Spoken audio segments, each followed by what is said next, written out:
So, good morning and good evening.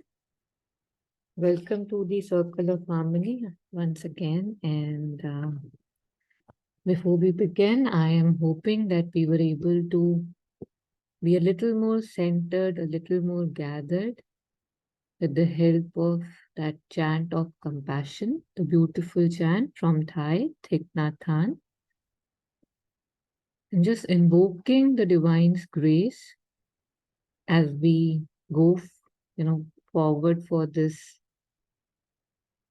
whatever, this pause, this delve, this another exploration into understanding more to make our lives simpler, lighter, more meaningful, and progressive. Thank you.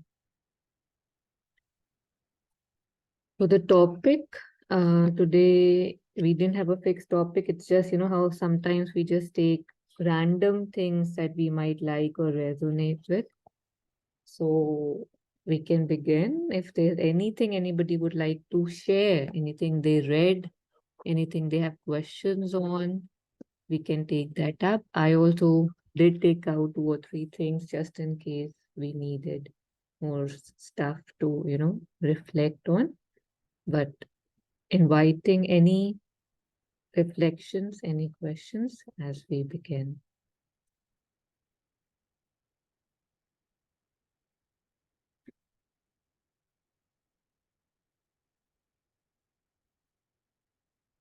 So I think I'll start. Maybe that would help in, shaking things up.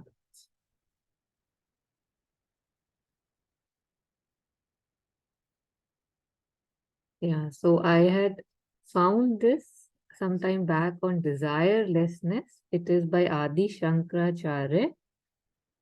If anybody would like to read it for us, I thought it was very strikingly beautiful.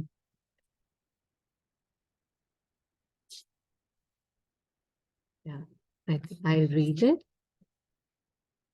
It says, to the man who has realized his own nature and drinks the undiluted bliss of the self, there is nothing more exhilarating than the quietude that comes of a state of desirelessness.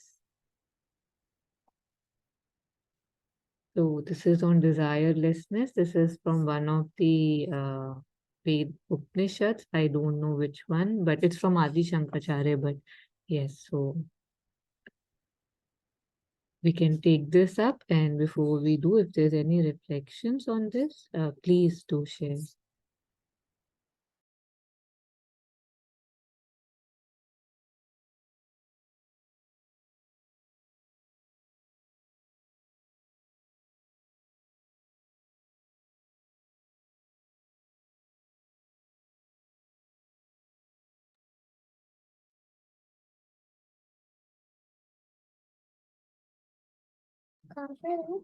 Yeah, so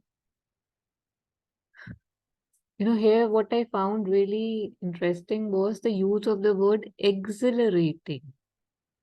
When we use exhilarating, it's mostly very active. It's mostly, okay, I'll indulge in that, or I'll do this, or I'll go for that ride or that event, and I would feel exhilarated. And here we are being told, we are being shown that mirror, that to the man who has realized his own nature, and although we might not know how to get back or how to go within more and more, like, drastically, but we do know that how far we have come. We do have that realization, I am assuming for all of us. So for the man who has realized his own nature and drinks the undiluted bliss of the self, just reflecting on the word undiluted. Why is it said undiluted, and what is diluted bliss of self, if we want to reflect on that? Undiluted is unfiltered, without any layers. Yes. So as in something which is concentrated, right? It has nothing more has been added to it to dilute it. And how do we undilute? How do we dilute the bliss of self? When we believe, I think that I'll get it from something else, right? I'll get it from somewhere else. So I do enjoy myself, right? But it's always diluted because I'm always depending on people, situations, circumstances, good fortunes for the bliss, for the joy. But who drinks the undiluted bliss of the self because now he has realized his own nature. There is nothing more exhilarating, exciting than the quietude that comes of a state of desirelessness.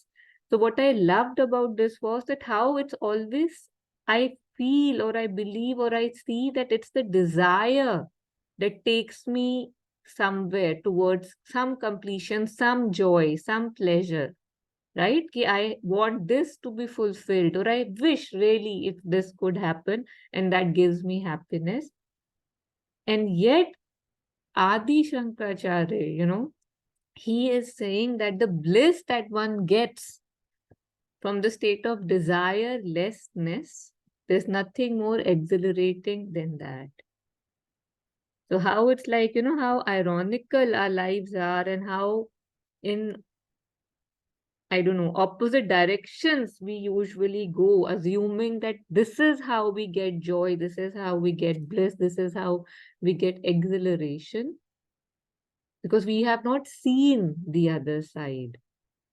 And since we have not seen the other side, to know the other side from those who have seen it, because the one who has been desireless can only tell us what desirelessness brings, right? So I feel it's very motivating. And sometimes, we have this question that if I will not desire, what will I do? If I don't desire, if I don't have ambition, if I don't have feverishness, goals, what would become of me? And then we have this. So I find this very grounding, reassuring, and very inviting to move forward to the state. And I think it was Buddha who said, I'm paraphrasing, that there is more joy in one desire, surpassed than 1,000 desires met, something like this. So we keep seeing this window from a lot of masters and mystics and saints. Yeah, so this was just to get us started. So any reflections and reminding us this is a harmony circle, this is a sharing space. So if we can have, the videos on if possible, if we can have some discussions, then only there's something that will come out of it. Otherwise, it's tough to, you know, make it more profound and effective and practical for us.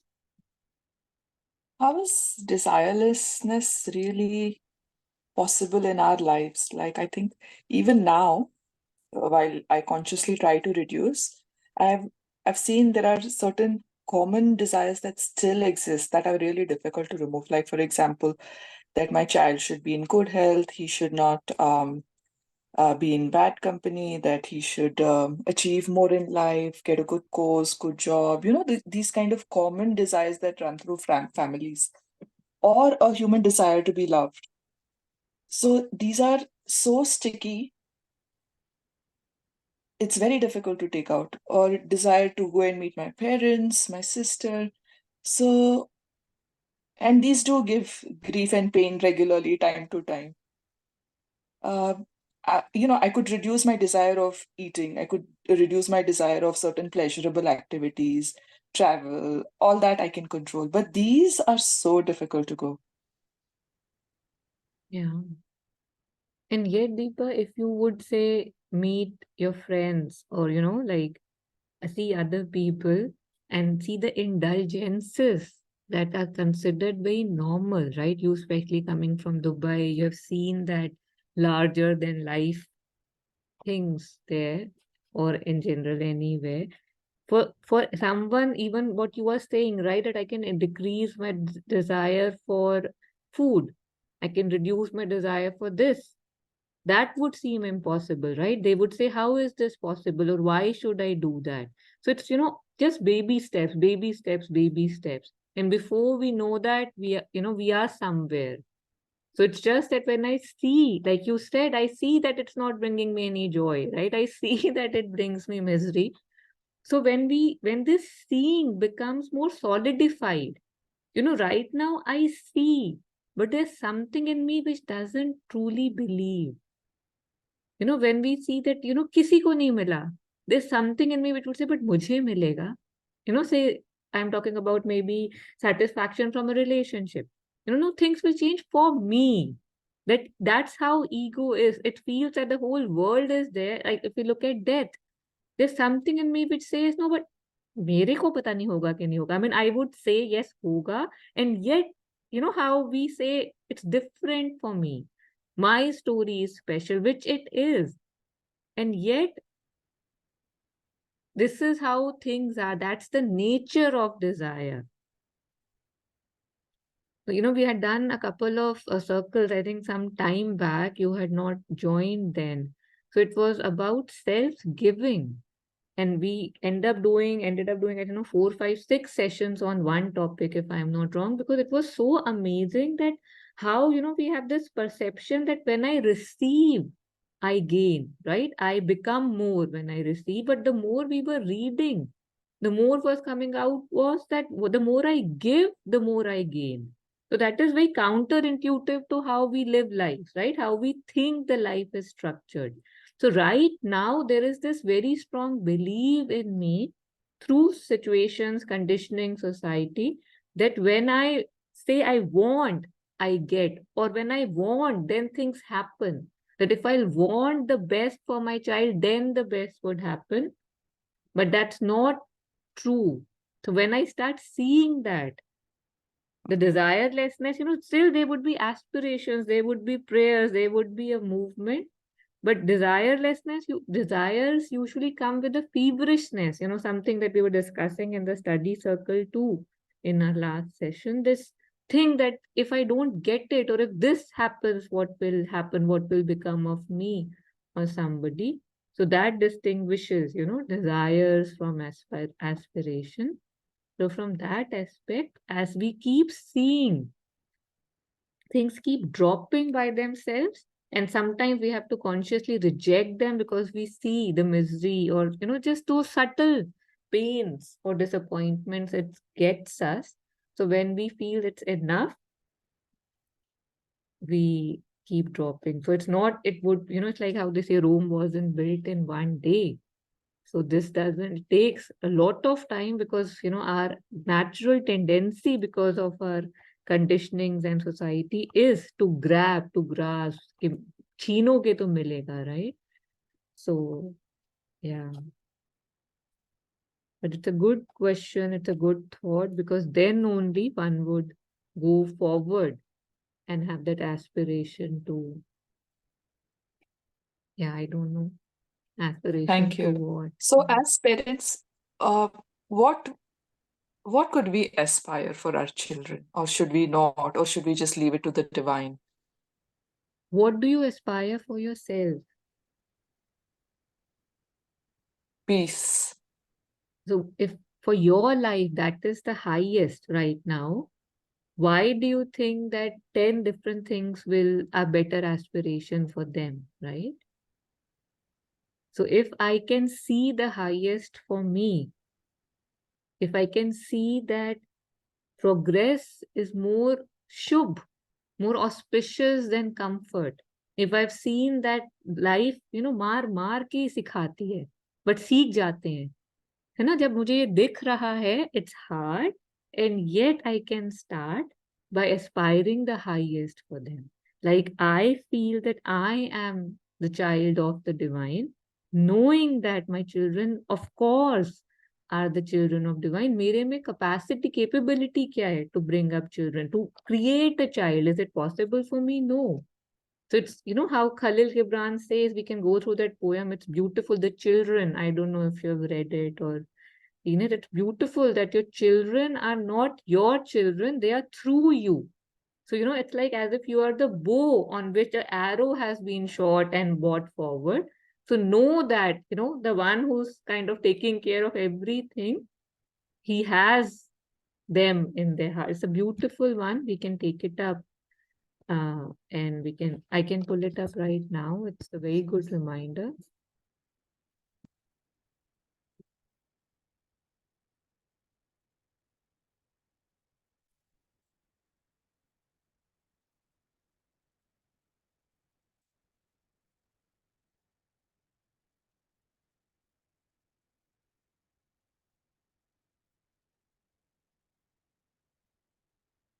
Why is it not?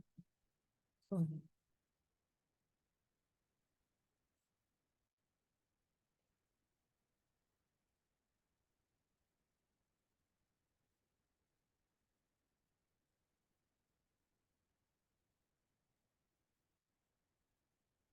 It's saying it has some server error. Yeah.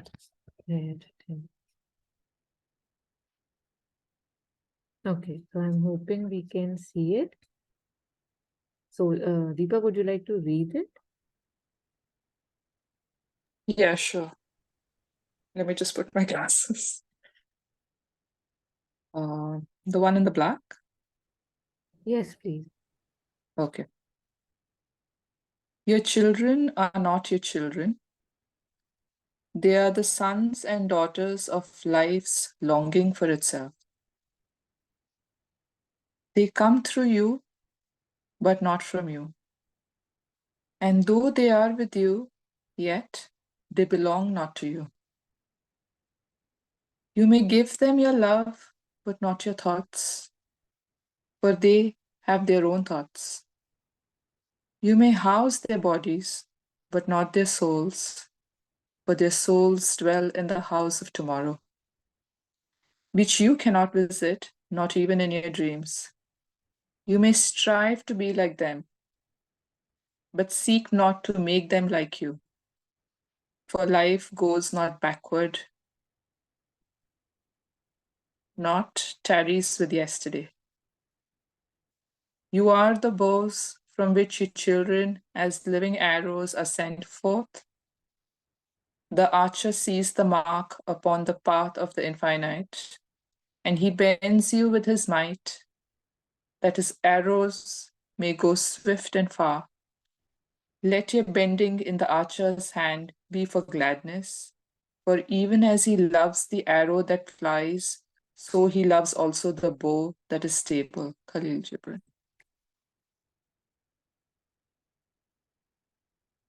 Very beautiful.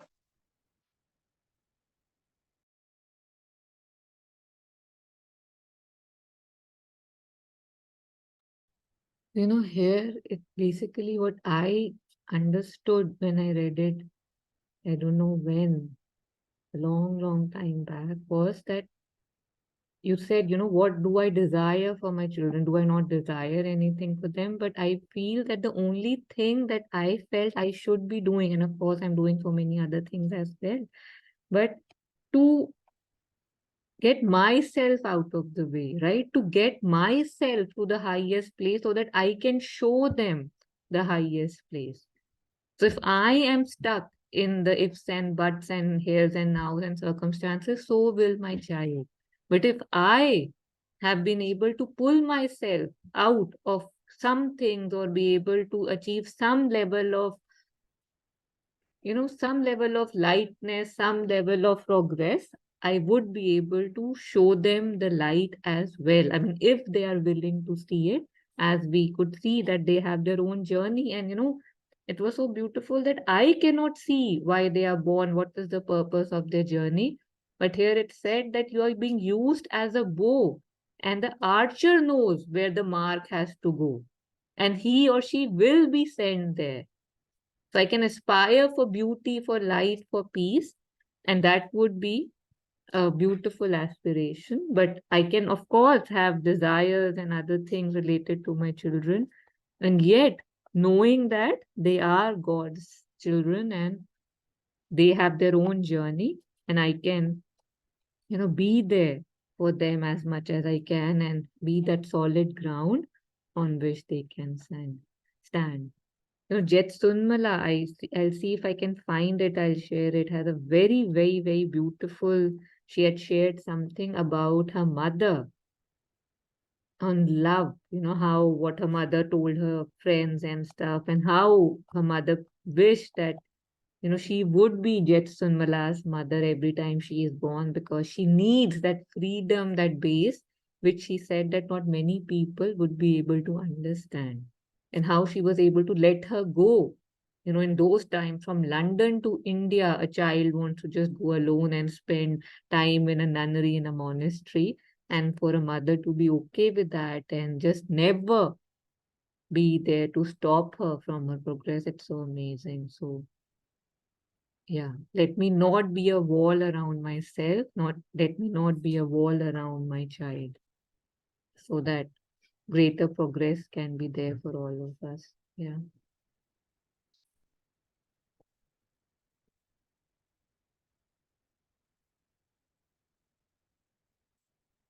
Yeah. Any reflections, questions, or anything else? Because today, like I said, there's no topic and we can take up anything that we like.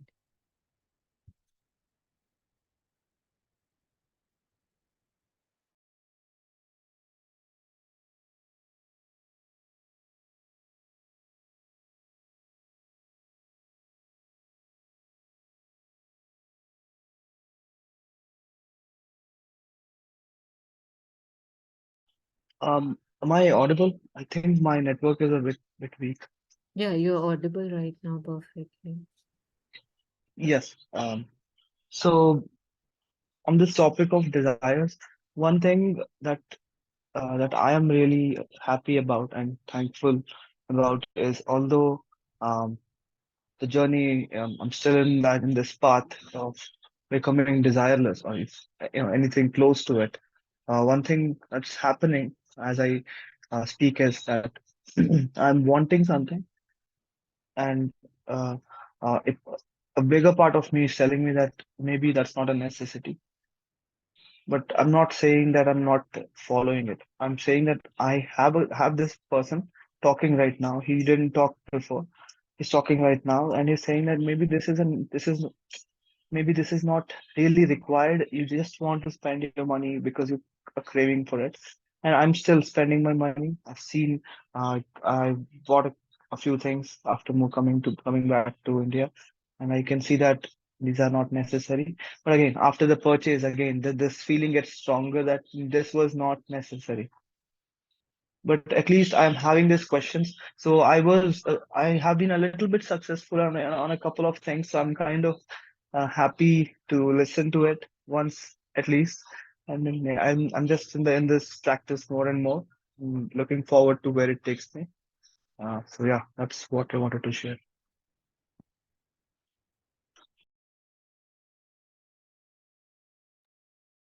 Yeah, thank you, Jagan. It's been said that we feel that the desires, the fulfillment of desires, that brings us peace, that brings us joy. But it's actually the absence of desire. Once, okay, we have a desire, and then we got it. So in that space where we are right now, we feel we have got it. There is peace, there is silence. So that silence is what I crave for. That silence is what gives me peace rather than the fulfillment. So it's just, if I don't know if that sheds more light, it did for me, that it's not that fulfillment is giving me something, it's just the lack of wanting something else for that movement because you feel you have got something.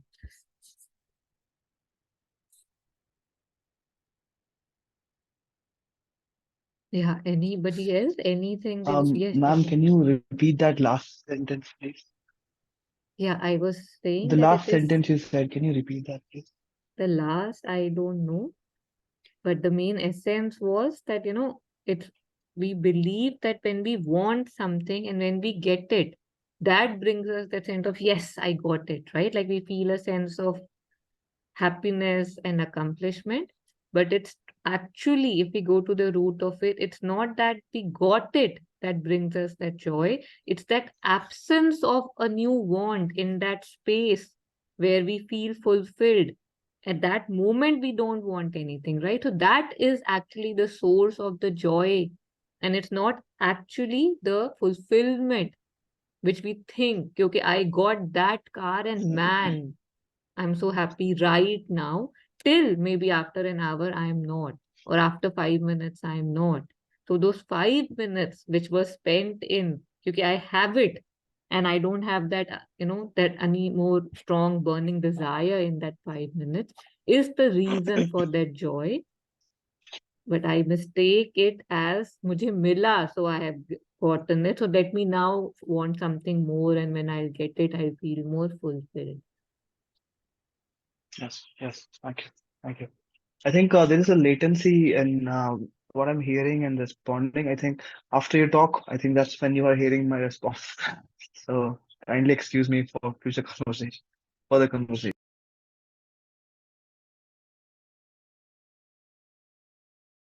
Yeah, a living example. My 8-year-old has been given 100 rupees bills by his grandfather, and he's just jumping with joy around me that, what, I have so much, and this, what will I get with it? And so, talking of desires and how they are inculcated. He's never seen, like a gaddi, a full stack of notes, and his eyes are double his size. Yeah.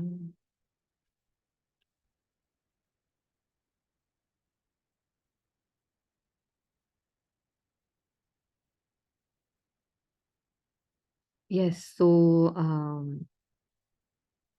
anything else at this point?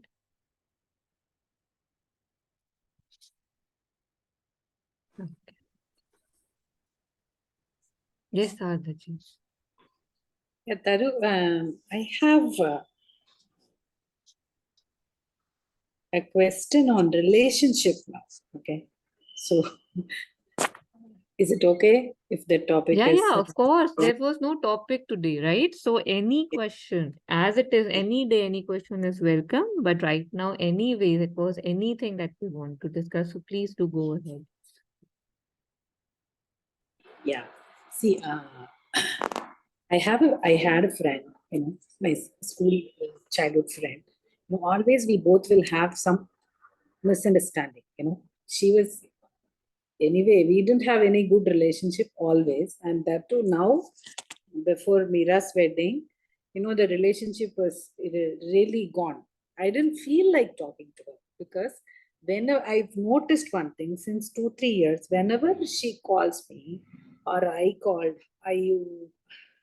her, some unpleasant feeling will come to me. The whole day I will be disturbed because the topic will be always somebody fell down, somebody fell ill, and something happened to their, some problems. Always, she'll be discussing problems and very less of talking, discussing about what has happened good. So I always feel, why this lady is talking like this? I don't feel like calling her, but sometimes to satisfy some of my feeling or her feeling, I don't know, but just to pacify her, I'll call maybe once in 2 months or once in a month. But whenever I call, the whole house will be in a mess, and my my husband and Meera will always say, Amma, why are you calling her? Don't call her. It's okay. If she thinks bad, let her think bad. That is better than being upset the whole day or 2-3 days. So what I did, before Meera's wedding, I invited her. She spoke to me very rudely, and I couldn't take it. And that time also she was, explaining somebody passed away and how it happened, everything, which I didn't want to hear at that time. I was too busy inviting people. So I said, it's okay. Anyway, I've sent an invitation to you. I'll call you later. If possible, you come join us. She said, okay, all the best. That's all. After that, she didn't call also.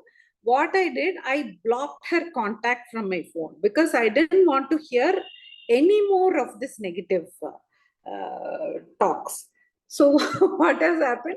Now she has called my sister and she said, she is not picking the phone. Actually, phone will not come to me because I have blocked her contact. And day before yesterday, my sister asked me. I also didn't tell her that I blocked her contact because my sister might tell her she blocked her contact. That's why, because she was also irritated by this girl's behavior. So everything, I thought it's okay. She didn't call me, so no problem. After that, Tharu, I was asking myself what I'm doing is right or wrong. How should I handle this? See, one thing, I should not be bothered about whatever the other person speaks, but which I am not able to do that because every time I get upset, because of me, the whole atmosphere in the house gets ups and downs. So everybody will be angry, everybody will be shouting because of me. So I don't want this to happen. I don't know how to handle this. Yesterday, I was sitting in front of the mother and I was asking her, Mother, what should I do? What is the correct way of handling this, this type of people? So, is there any suggestions for this?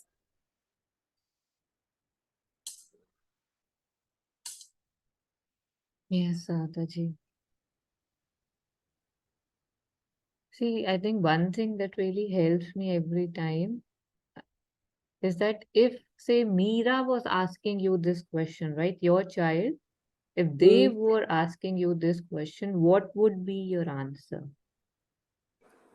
So, for others, it will be very easy. I would say it's okay. If you don't like, you can always block her contact. You can just walk away. No problem at all. Because something is not going to be pleasant for you, then why do you indulge in it? That will be the answer for me, for Meera. For me, I'm little bit confused, about, I'm thinking about, because, she is also a relative. So this news will go to everybody. Everybody will come and ask. My sister will ask. My brother-in-law will ask. Everybody will ask. So if I go to my native place, again, everybody will ask.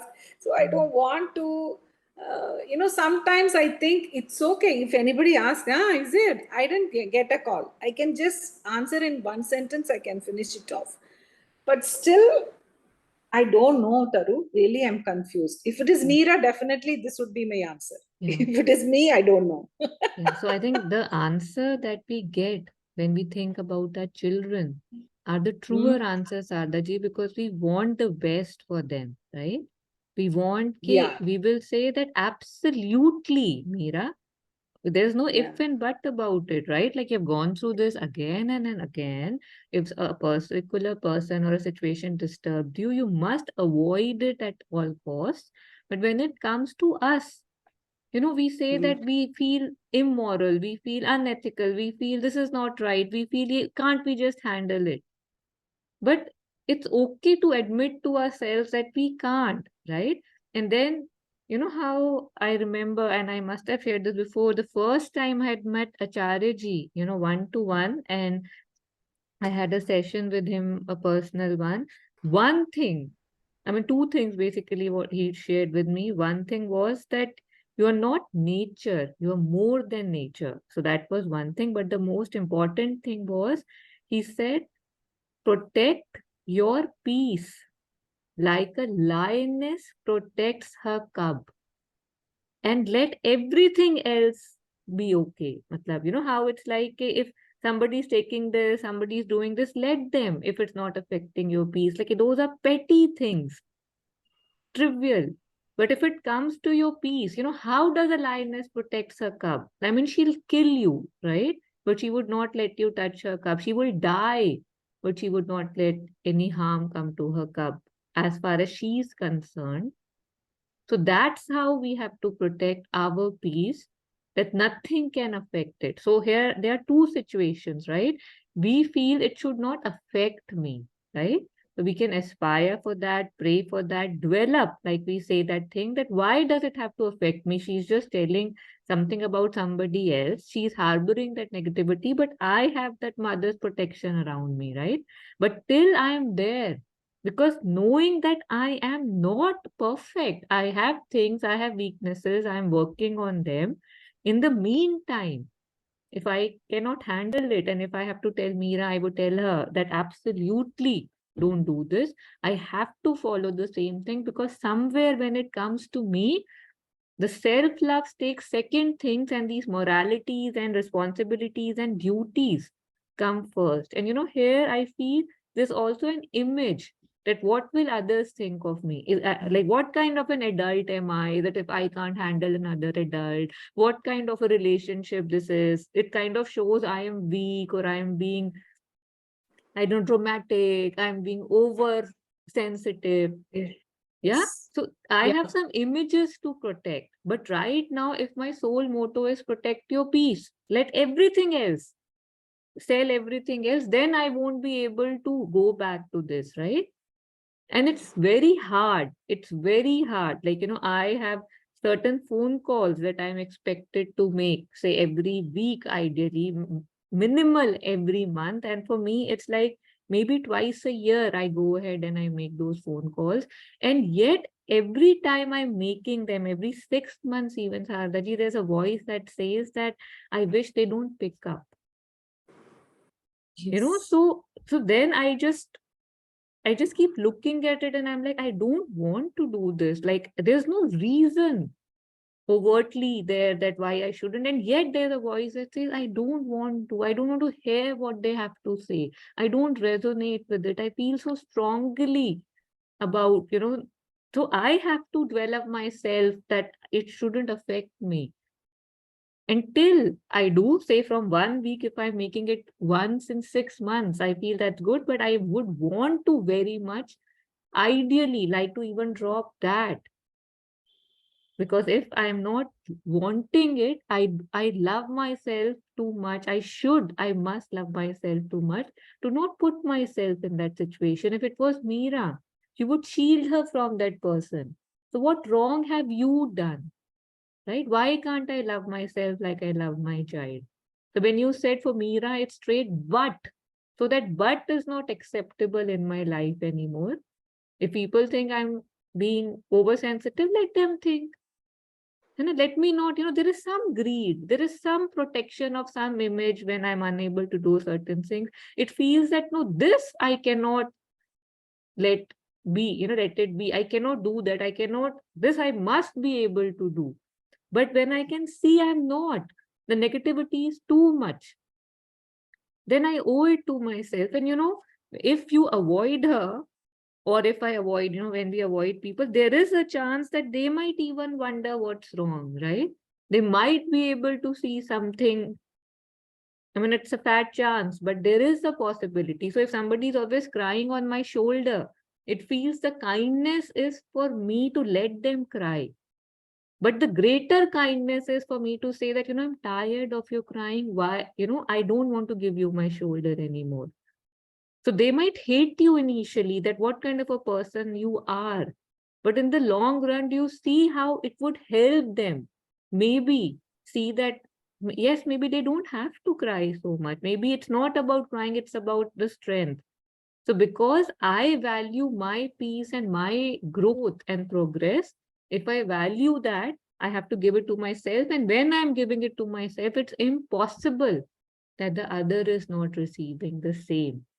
And if I want to do something about it, the only thing I can do is I can pray.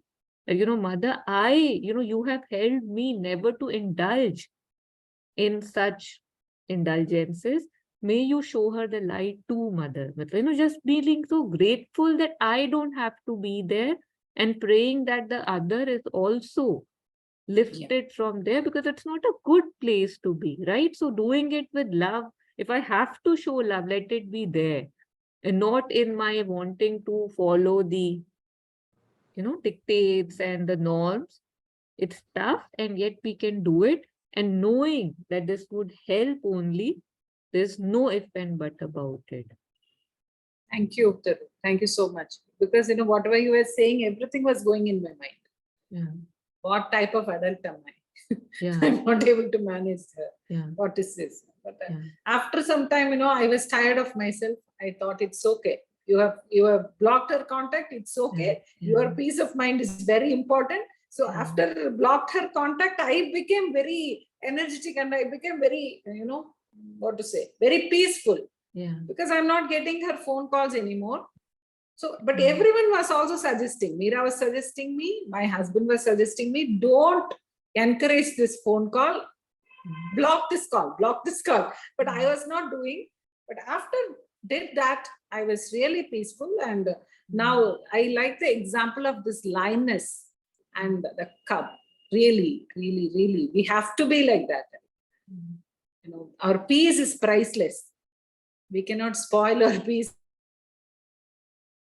for something else. Beautiful. Thank you so much. Anyway, I got a clarity today. Yes, since yesterday I've been praying, and today morning I blessed her. Yeah. Be blessed by the divine. Be blessed by the divine. I started blessing her so that I will get the peace. I will let me not think about her. I'm not doing anything wrong. So, yeah. Thank you so much, Taru. Maybe this will look childish, but I thought let me discuss. Yeah. So that I'll get clarity. So if it is looking childish of what I'm doing, if it feels childish, let me be a child, right? That is all right. I can allow myself. I must do that. And it's like right now you're making such a big deal out of it, right? That it's in your brain and in your mind, this, block, not block, that person will call, this person will call. But if we start taking it in some lightness, I don't like it disturbs me, I don't want to be there. So even when people then ask me if I'm truly able to take it lightly, that it's not a big deal. In school, if we would not like someone, we would not go and sit and have lunch with them, right? We would allow ourselves. So I can also take it lightly, that if somebody says, oh, you're not calling, yeah, maybe generally I must have missed her call. Something about that, we don't have to just always be, an open book that, okay, yes, she said this, so now I feel this. So we don't have to indulge in those stories. We can just keep certain things we must to ourselves and just say, yeah, I'll connect with her or whatever, one can just take it lightly and it will become light. Thank you so much. Thank you.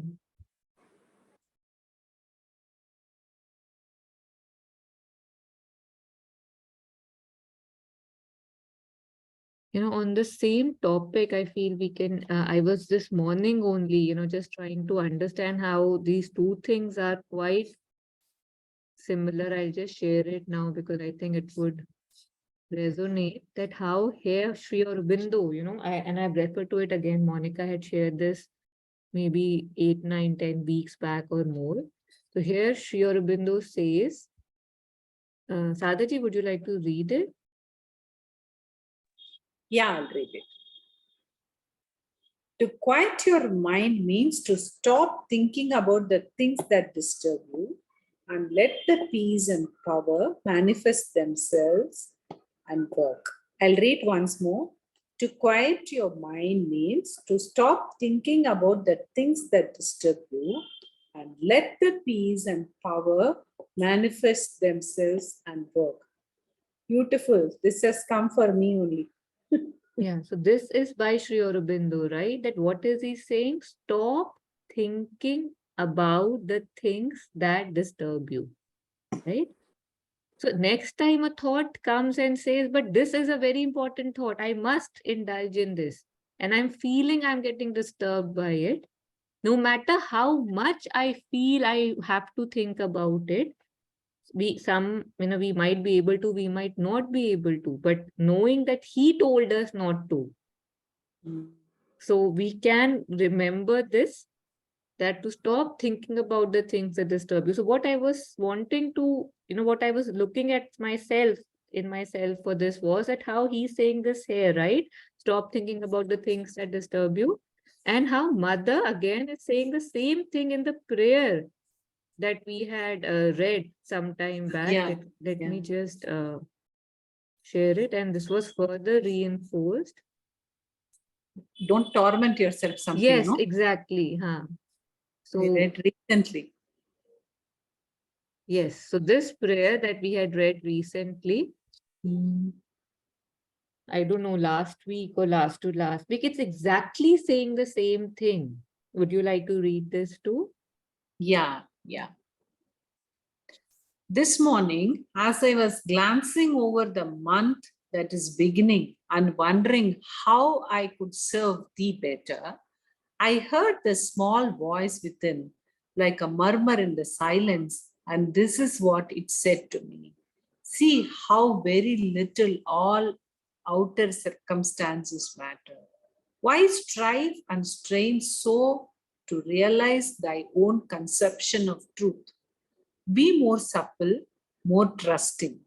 The only duty is not to let oneself be troubled by anything. To torment oneself about doing the right thing causes as much harm as a bad will. So let me repeat the sentence again. To torment oneself about doing the right thing causes as much harm as a bad will. Only in the calm as of deep waters can be found the possibility of true service. And this Yeah, reply, Sadhaji, if we just pause here, these Yeah. two things, one that you reread. So here, see, mother is saying, mother, that the only duty is not to let oneself be troubled by anything. Right? So if I am able to allow myself not to be troubled by anything, and if I'm able to drop any thought that's troubling me, it's very counterintuitive to how we live life, right? If we read this, we would be like, this is not how life works. This is stupidity, maybe. Like, how is it possible if there's some difficulty, something, I don't get troubled by it? And yet they are saying that the only duty is to let oneself not to let oneself be troubled by anything. So I can also take this as a sutra, right? Anytime I feel I'm getting troubled.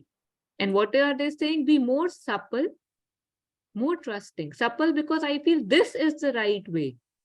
But she's saying, no, you don't know, right? So be flexible. This seems like the right way, but it must not be because I'm feeling disturbed. So be more supple and more trusting. So, here also one can say, okay, I'll just indulge in all the lower nature things and not be troubled by anything. So this is not for us to just twist and turn the things in our own way and, try to, I don't know, take it in other sense. We know what we are talking about. We know we are on the path. We know we want the truth. So in that regard, one is saying that the only duty is not to let oneself be troubled by anything. So see how very little or outer circumstances matter. Why strive and strain to realize thy own conception of truth? The problem is I don't admit it's my conception of truth, right? I take it as the truth, which is not a possibility. And to know that this is what I think to be true. This is not the truth. It is my personal truth. And if my personal truth is bringing me misery, I'm better off letting go of it. So be more supple, more trusting. The only duty is not to let oneself be troubled by anything. And this is exactly what Sri Aurobindo said, right? To quieten one's mind means not to think about the things that disturb you, to torment oneself about doing the right thing. And this is what our society is all about, right? Trying to do the right thing and killing ourselves on the way, losing the focus, having no right goal, no honest thing, but doing the right thing in the worldly terms. But what is she saying? It causes as much harm as a bad will. That sounds so opposite of how we take things. Only, yeah, so this is, I think, and we don't need to go forward. I mean, the thing is then she's just describing it. And then just the last sentence, that do, which you remembered very clearly, the do not torment thyself, child. Silence, peace, peace. Do not torment is what mother is saying. Do not think disturbing thoughts is what Sri Aurobindo is saying. So I can write this and put it on my wall if I need to. And it's not, they are not using that it's better if you don't. They are saying, do not do it. Do you hear me? You know, do not. So with that assertion and that conviction, that trust, I can take this. Beautiful, Taru. Thank you so much for, Yeah, thank you. yeah. Maybe I was just thinking of, writing and hanging somewhere. Yeah, it really really nice. helps. It really helps. We must make the effort to do that. Yeah. Yeah. Because we keep forgetting. Yeah. Thank you, Taru. Thank you so Yes, absolutely. Babaji, thank you.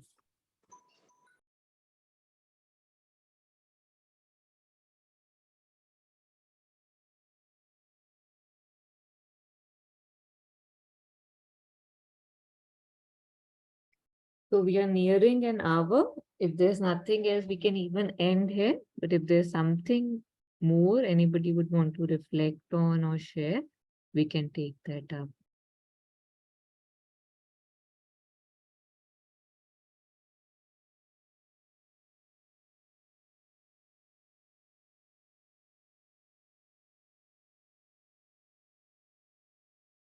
Okay. So let's have a short session today because I think the things that we touched were quite important, and a lot of times we lose the essence in trying to be at too many places at one time. So I will share that Jet Sunmala's video. We can see it together in the next circle. It's very beautiful, very powerful, where she talks about love, her mother and her love. And yeah. So thanking Grace, thanking the Divine Mother, Sri Aurobindo, to allow us this blessing to have this time to reflect on their words and other things.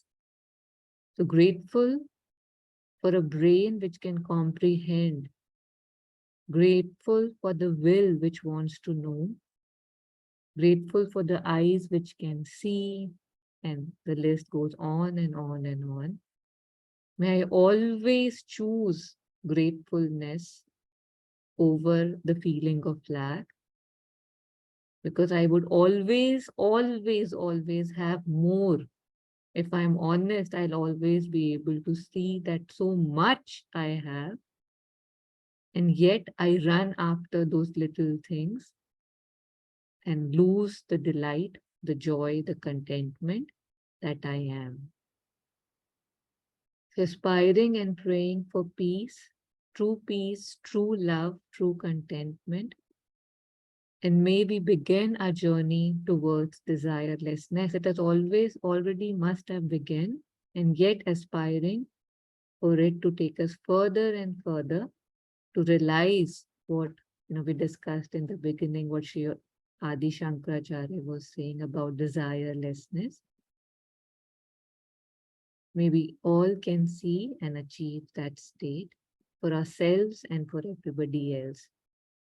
May I be one drop of poison less in this samsara. Thank you.